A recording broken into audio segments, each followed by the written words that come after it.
Hi, everyone. Welcome to Mom's Writers Club. I'm Jessica. And I'm Sarah. And today we are going to talk about mom's guilt and giving yourself permission. This is something that a lot of people kind of ask advice about or ask for help with, how to just not feel mom guilt. So we're going to go into that a bit today.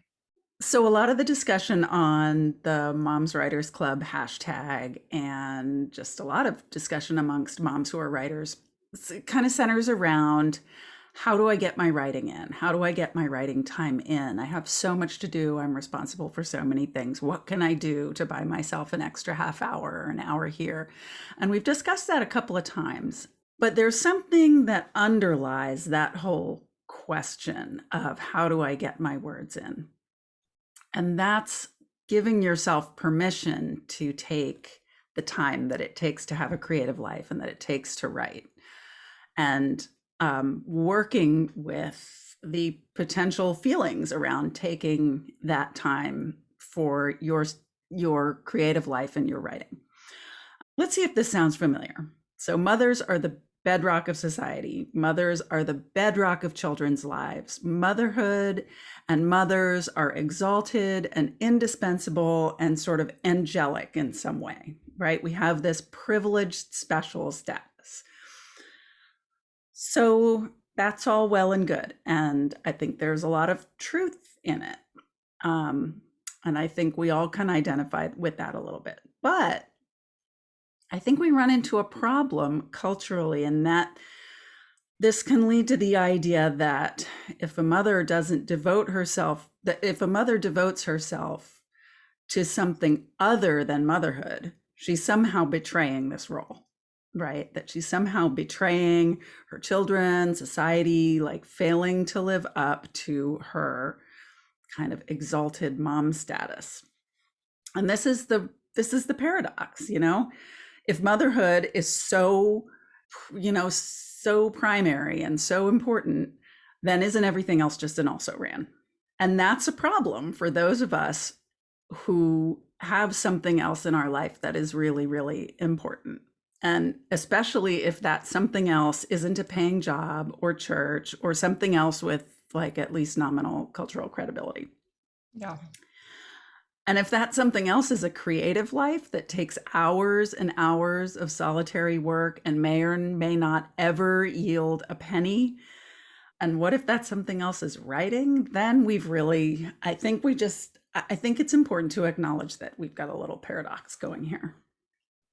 Yeah, I think so too. And I think it has to do with motherhood, but I also think it has to do with how writing and other arts are sometimes seen as though they are unnecessary or less important because you aren't getting paid an hourly wage or a salary. Yeah, I totally agree. I know that I'm a relatively new mom. My daughter's about 2.5 now. And it's a thing. You feel guilt when it's time you could be spending with your daughter, but instead you are writing. And at the same time, though, I'm a person who has a desire and a need to do something besides just hang out with the toddler all day. I love my daughter. I want to spend lots of time with her, but that's not all of who I am. And we want to talk about that and how that's okay. And in fact, good and probably a good influence on my daughter. Yeah. Yeah. So lots to unpack in everything you just said. Yeah. Let's start with creative work is important. So we're both nurses, Jess and I. So I sort of brought this up because, Jess and I have spent whole careers around the type of people, and maybe we were the type of people who have this unassailable work credibility. Like, you are saving lives. I work with these amazing cancer researchers and cancer nurses, and it's like what could be more legitimate than that, right? So then you think well, I do this creative work. Like, that's not as important as like cancer research, and oh my God, that's not as important as saving lives or whatever. And building roads and teaching school and doing stuff like that. I'm just writing a book. Like, that's not important. So I just want to make this point.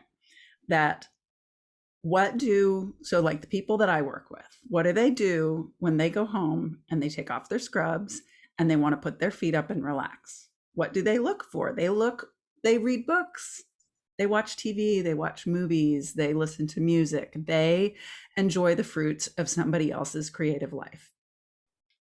And that's absolutely essential to having a balanced life and having joy in your life. So, creative work is important. Creative work is real work.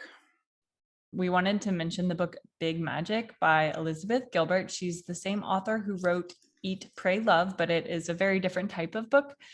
This, I think, technically is a self-help book, but it is, in my opinion, as much kind of like a writing book. It talks about giving yourself permission. It talks about why creativity is important, saying that, humans have been making art for longer even than agriculture has existed. Like, it is a huge part of who we are as human beings, and That's that such a great point. simply by being humans, you are creative. So I also kind of want to challenge this idea. So a lot of when I listen to moms who are creative people, moms who are writers, particularly for me, I hear a lot of like, I want to take time to myself to write, right? And I kind of want to challenge the idea that your writing time is like time to yourself and is any kind of me time. Can you explain that? I think so. Okay. In that, when we think of time to myself, that means I'm doing something with that time that is nurturing myself. And that's what it is. And that's what it's for. And end of story. Right. So writing may very well be the thing that I do to nurture myself. But writing is also creative work that is going to be valuable to somebody else. It's different from going and getting a massage or a pedicure or curling up under a blanket and watching Netflix and eating Oreos. Those are also things that we do to nurture ourselves. But you see the difference? No, I do. I think it's hard because I think there is overlap for some people. I think writing can be a really good way to relax, but I also think it is work and should be seen as such.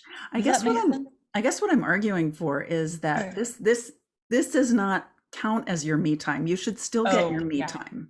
I agree. Like, this is your writing time. Totally agree. And then you get your me time. Yeah. So I know this is a big ask, especially when you have small children or, just when time is really tight, but it's just a way of reframing the idea. So I'm going to agree with you and give like a firsthand example. So my daughter's 2.5 and we've had 3 moves in 3 years, basically, plus COVID. So right now I'm in a situation where I don't have any childcare because of my husband's job, along with all of that. So the times I write is when she is asleep. And I was doing this. I was waking up early. I was writing during her nap time, and I was writing at night when she went to bed.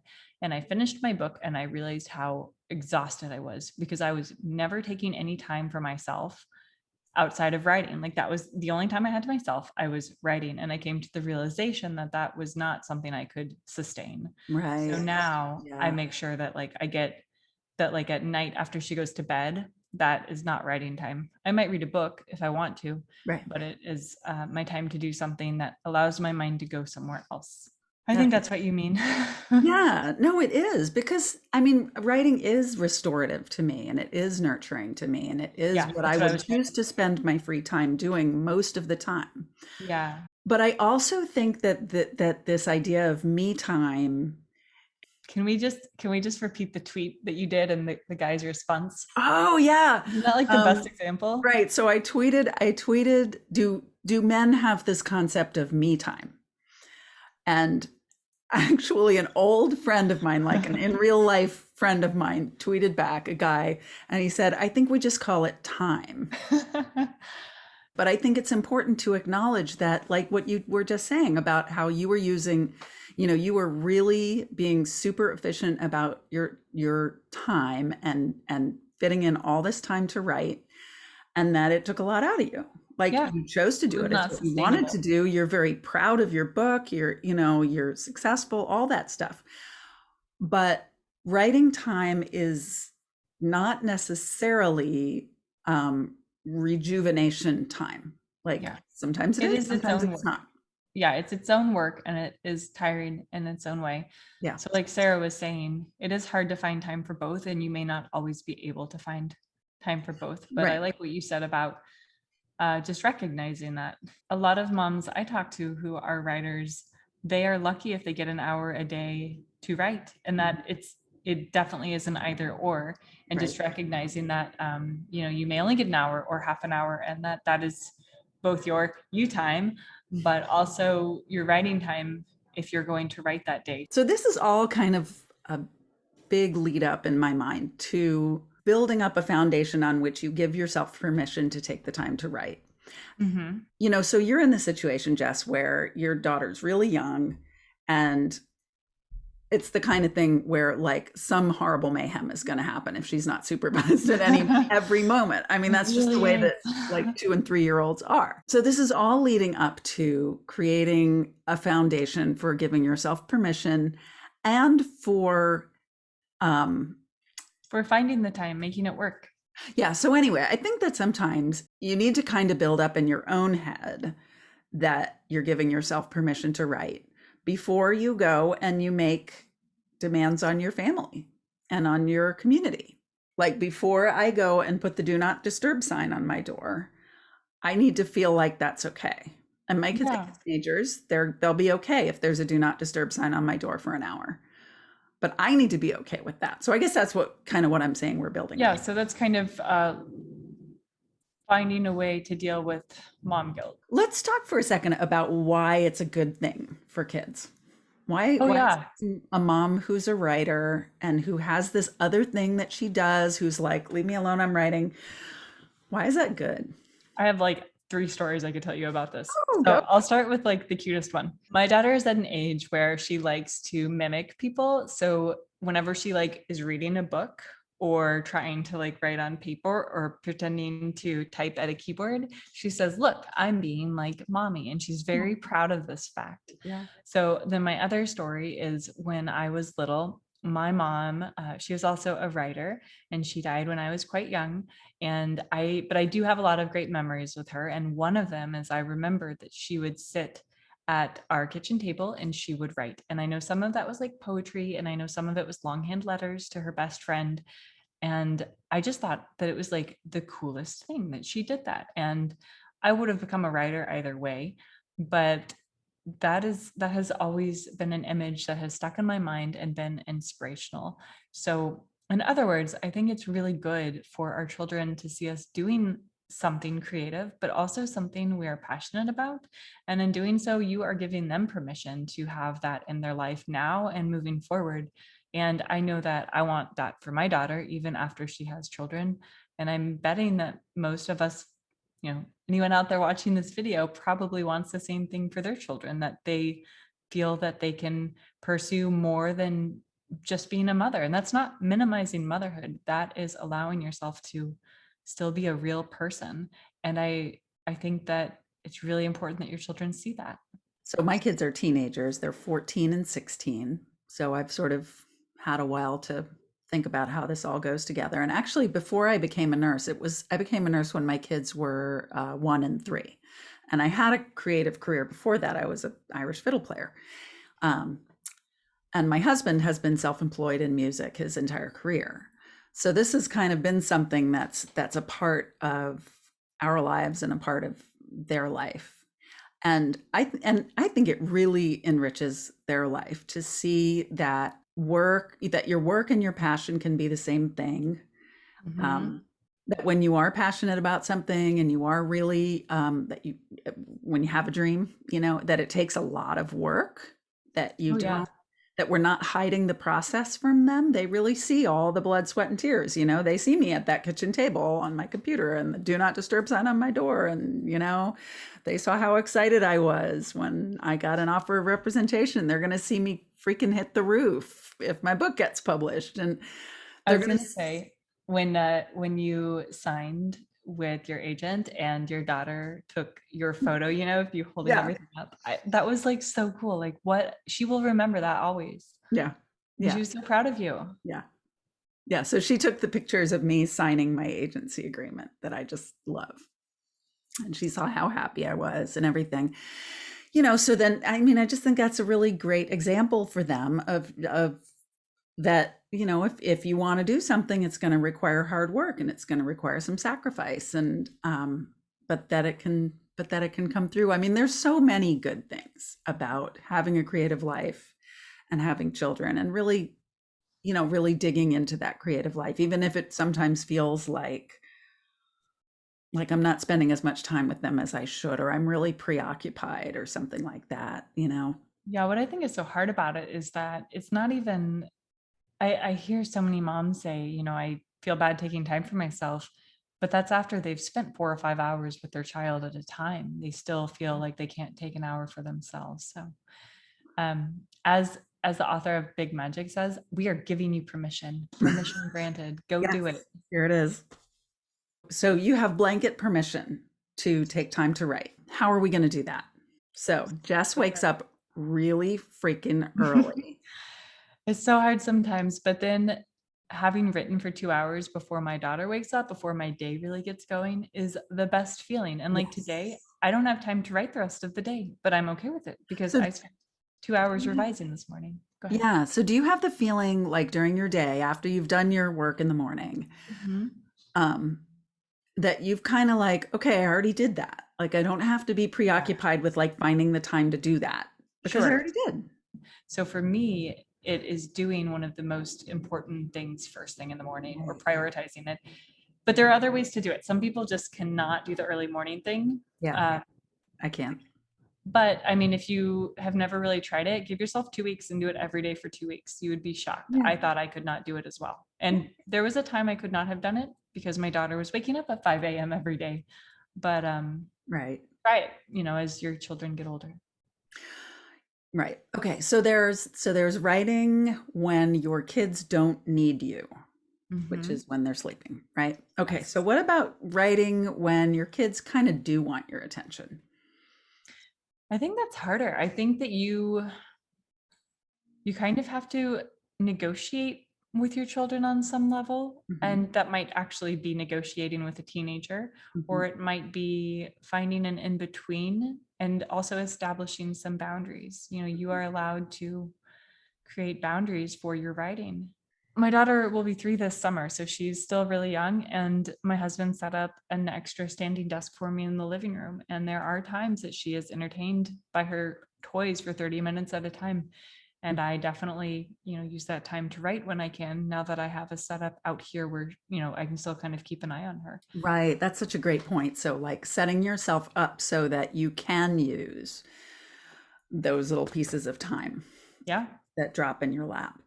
I'll just briefly display my Oh, exhibit yeah. A and my exhibit B. And these are ways that I've negotiated with my kids to give me time to write. Mommy's going to be working for an hour. You could even, I'm a big fan of timers. Yeah. Kids understand timers. You set a timer and they look at it and they're like, oh, 12 more minutes. It doesn't, Yeah. otherwise, I do think that kids have a very tough time with the idea of what 10 minutes is, or Yeah. half an hour or an hour. They're like, they just don't have a clue. You say, I'm going to go work for an hour, and they're in your room in 8 minutes. Like, are you Yeah. done? And it's just because they don't get the concept of time yet. So that's why I'm a big fan of timers. Yeah. It's just a matter of teaching them to respect that you get to do things too, Yeah. that you don't have to be available every second of every day, and that sometimes they have to wait. And I know that this is Mhm. all easier said than done, and it's not going to work every time, but it is a process, and it is something that, And I think if takes you time. bring them along like they're a partner, Yeah. that can really help. And that goes for your spouses too, or whoever else lives Oh, we with haven't you, even got to your spouses yet. partners. Yeah. Well, I'll hold off then, but like get everyone on board. But for kids anyway, like, making them your partner, making it like, I need your help. I have this thing that I'm passionate about and I want to accomplish. And if that's going to happen, then I need your help. And you Yeah. you can do this with me. I love that. So let's talk about spouses or partners. So assuming that you're not a single mom, you have another human being in your world that is part of raising your children. I think it is a hard topic because we all have our own experience. My husband, at first, when I started writing, kind of didn't know what to think. He wasn't unsupportive, but he kind of assumed it was, one more random thing I was doing because I do a lot of random things. But now that he realizes how important to me it is, he's pretty supportive, and that's really great.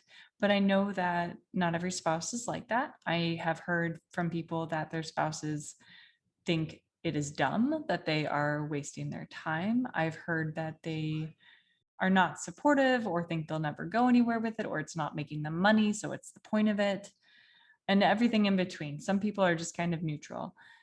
I think that it is important to try to get your spouse on board if you can, but if you can't, that's okay too.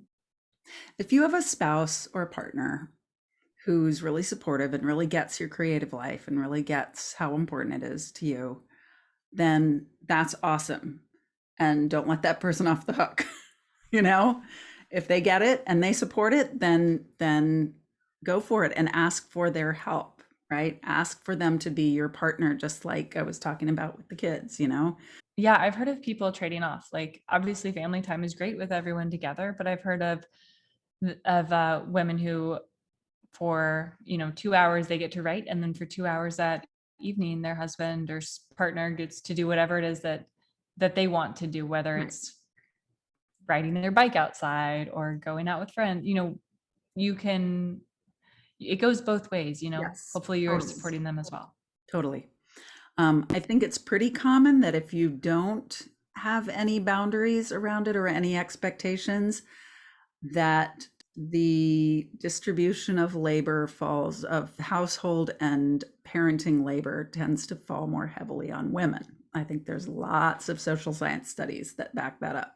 Yeah, So I guess I'm saying if you have a supportive partner, like rebalance that, division of labor. If you have a neutral partner or a less supportive partner, I think that's where it becomes more and more important that you are giving yourself permission, you know? definitely. And holding your time, if you've squared away an hour for yourself, do that hour every day. Don't let that person encroach on it.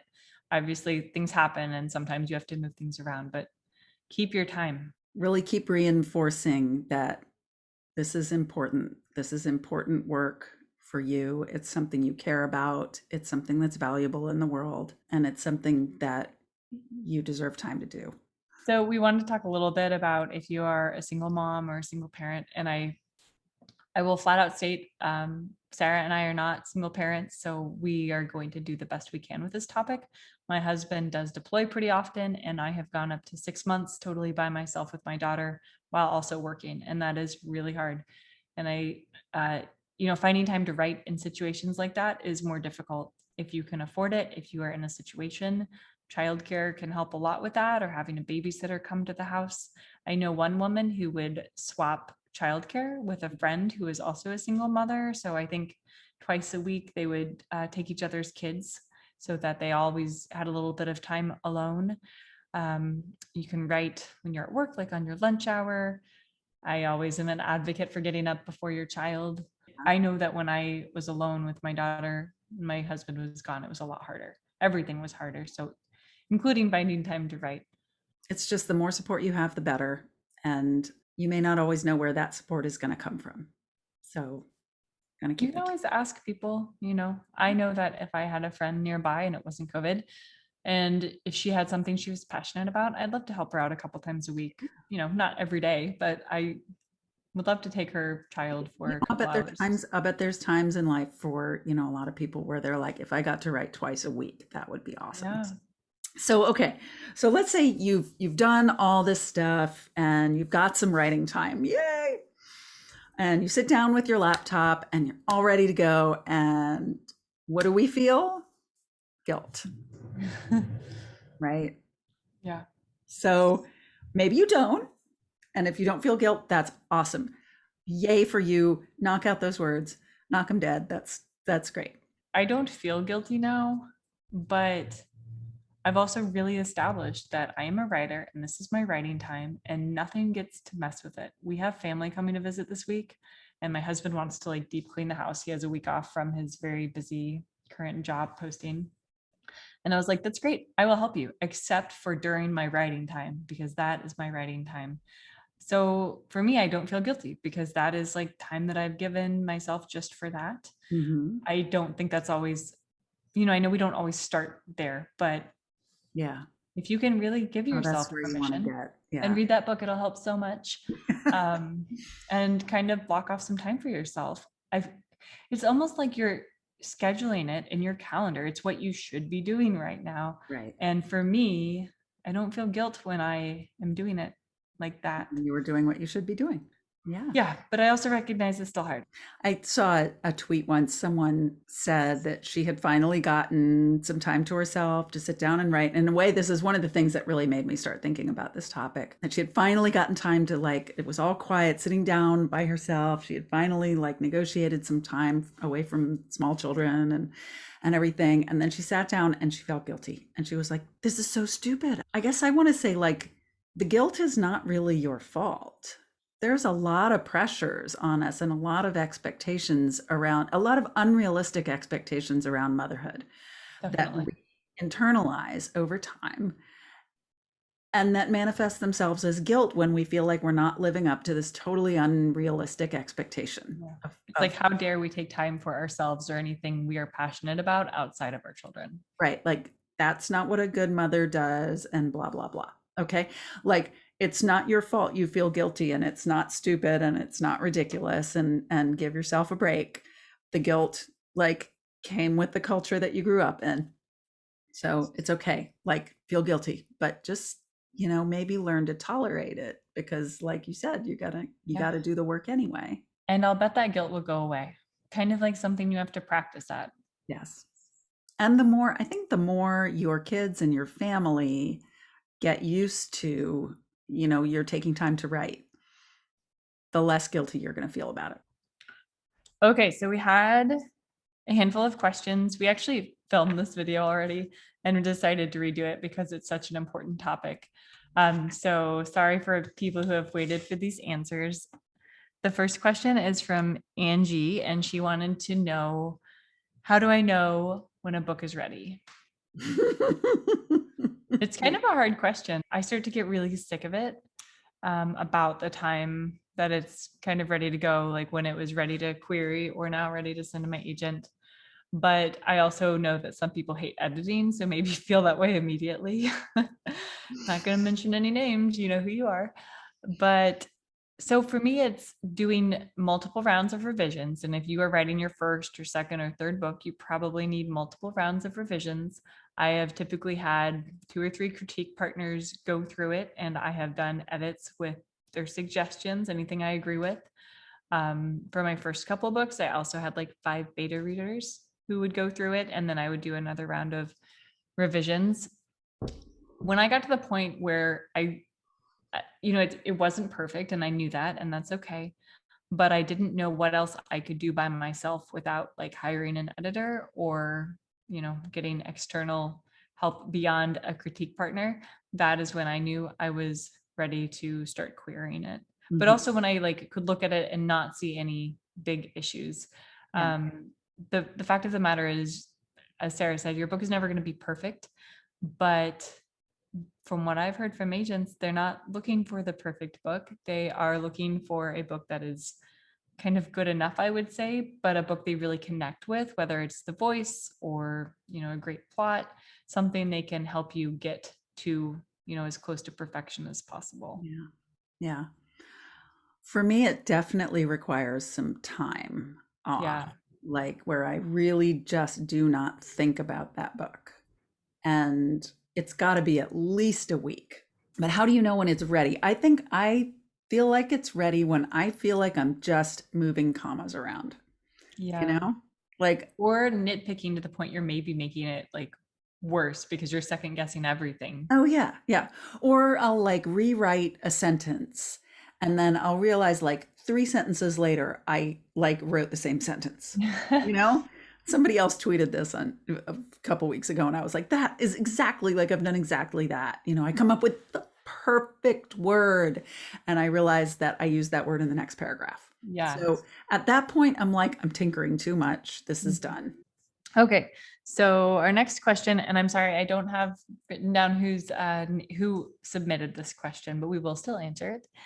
Overused pronouns. And if I remember the question, the person felt like she was using either she or her too often, like every other line in their book.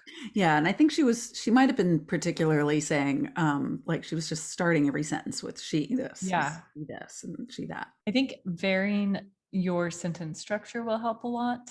I would recommend looking at a published book that's written in the same, like if you're writing in third person, look at a third person book, and instead of saying, she walked to the store, you might say, it was a beautiful day out as she walked to the store. I guess that changes the sentence a little, but you shouldn't be starting every single sentence with she. There should be some variance in how you are structuring your sentences, and you can use her name as well, Mhm. um, to mix it up a little. There's a device called free indirect, which I'm a big fan of, which is sort of like I'm going to struggle a little bit to explain this, but so she walked to the store. Those shoes were awful. Like if she's got really uncomfortable shoes on. Yeah. Um, and those shoes were awful is kind of a way of being in her head, not Mhm. like she thought, oh, these are uncomfortable shoes, or Yeah. you just get right inside her head. I used it a lot on a third person novel that I wrote, so much so that when Jess remembered it later, she thought it was in first person, which That's true. I did. because it's really so. Look it up on Google free indirect speech, and you might get a better take on it. But it's a really useful way of getting more inside a character's head in third person and not maybe using pronouns so much. Maybe if you are reading, if you pick a book to read in third person to kind of see how that other author is handling it, maybe notice Yeah. if they are using a lot of pronouns in the beginning of the sentence, and maybe you just don't notice them.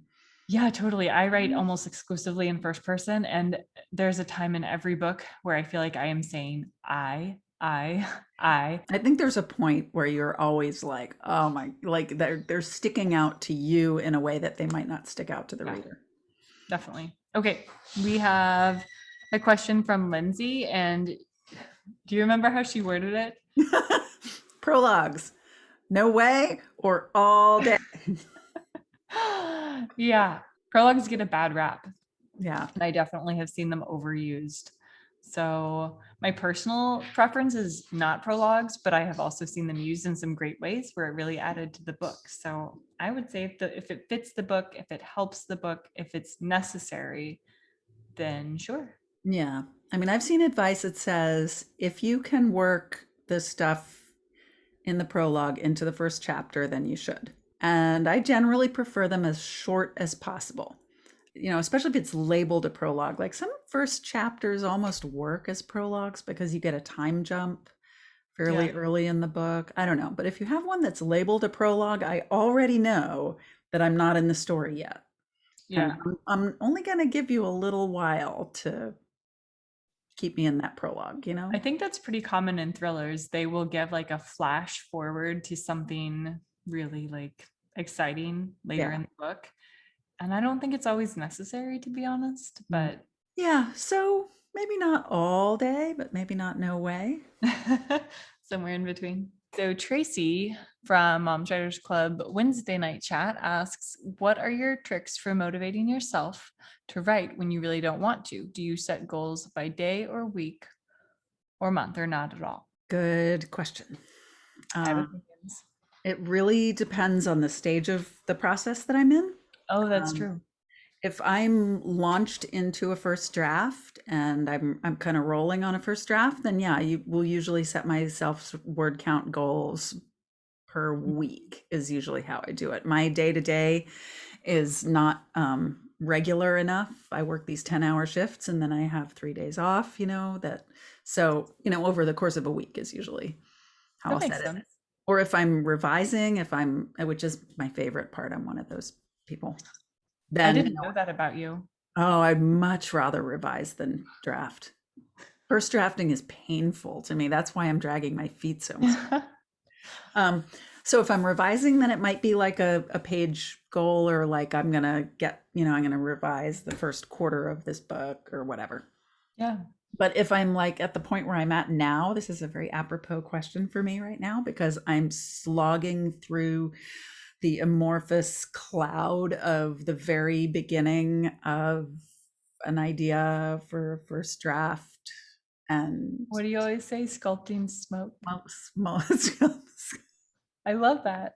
sculpting smoke. Yeah, it's like sculpting smoke, which you can't do, of course. It just goes away as soon as you try and do anything with it. And you're like, what happened? It was right there. So that part of the process is very, it doesn't lend itself to targets for Yeah, me. that's true. I kind of got to force myself to just like get with the page and just try and write some stuff and try and work through some issues and hope for the best, Yeah. So for me, I wouldn't say I have tricks. Okay, I have several opinions. If you're feeling really unmotivated, it might be time for a break. Like Yeah. take a week off of writing. I know that I have done that a couple of times and let myself just read and watch shows and go for long walks. Sometimes that is really refreshing to the creative part of your brain. Julia But Cameron do you know about Julia Cameron? So Julia Cameron, she wrote this book. But she also wrote something called The Artist's Way. Have you heard of I've that? heard of that one. Oh Yeah. yeah. She has a thing about going on an artist date, like taking yourself somewhere that is going to nourish your creative self. That's You such a know? great idea. Like go to an art gallery, go to a garden, go to a concert, go somewhere that's going to give you input, right? Like Yeah. that's been important for me in the past. I don't exactly do it the way that she talks about, but like getting input to kind of feed your creativity is Yeah, important. it can be If you really don't know where it's going inspiring. to lead you. Yeah, totally. I'm reading a couple nonfiction books right now on a topic I am interested in incorporating into a novel, and it is giving me so many ideas. Yes. But Reading nonfiction is great. but Tracy, I think it's of course different if you're like on a deadline and you have to get things done. I schedule that time for myself to write or to revise, and I just do that the whole time during like that 2 hour time period. So I don't exactly set goals, but at least for revising, I just do it for that 2 hour block. With word count, I try to get at least 1,000 words a day when I'm actively drafting, and that happens most of the time, but not always. I I think being accountable to somebody else can be useful too. Yeah, If you and your buddy yeah. are like really Get yourself struggling. an alpha reader to threaten you via text message. Not that I would ever do anything like that. Send me your Right. pages. Taking a workshop is great for that if you have like an organization locally or something online. I have a little organization in Charlottesville where I've done a bunch of writing workshops, and it's great for it's like I got to show up with some pages for these people to read, and it's got to be something. Yeah, So, that is helpful. but you're right. I think if you just don't want to, like, give yourself a break. Yeah. Take a week off. Doesn't make you not a writer. I think that's all we have for this week. I Was think there you are anything else you right. wanted to talk about? Nope. And we got through this one without having to take any timeouts and address any kid issues. So yay for us. We almost had a cat issue, but she thankfully went elsewhere. So, leave us comments, give us the thumbs up, subscribe to our channel, Yeah, and join us on the Moms Writers Club hashtag anytime and on Wednesdays. So, yeah. Every other Wednesday. yeah. And on Jess's page, Jess is at author Jess Payne. Is that Yeah, right? at author Just Payne. And I'm at Seraphin11. And Jess's pin tweet is the date of the next Moms Writers Club chat. So Yeah. join us. So look us up. Yep. Bye. Bye-bye.